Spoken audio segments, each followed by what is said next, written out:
همه باید تلاش کنیم. شما یه جور تلاش میکنیم، من یه جور تلاش میکنم. خب الحمدلله شماها جوونید، تلاشتون هم آسونتره هم موفقتره. ما دیگه سنین پیری و سنین در واقع به طور متعارف بازنشستگی، منتها ما بازنشستگی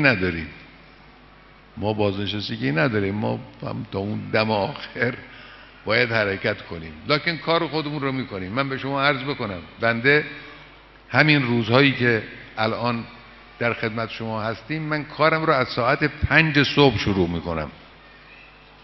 یعنی شروع کار من از ساعت 5 صبحه.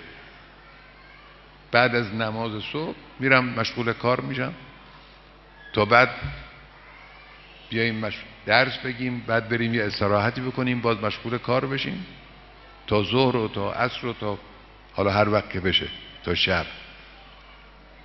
الان هم که نزدیک ساعت 10. بنده ساعت 10 و ربع 10 و نیم دلم میخواد بخوابم معمولا اگر بشه.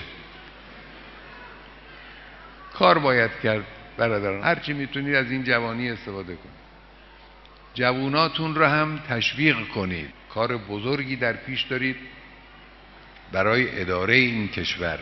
این کشور به شما جوانا در آینده احتیاج داره.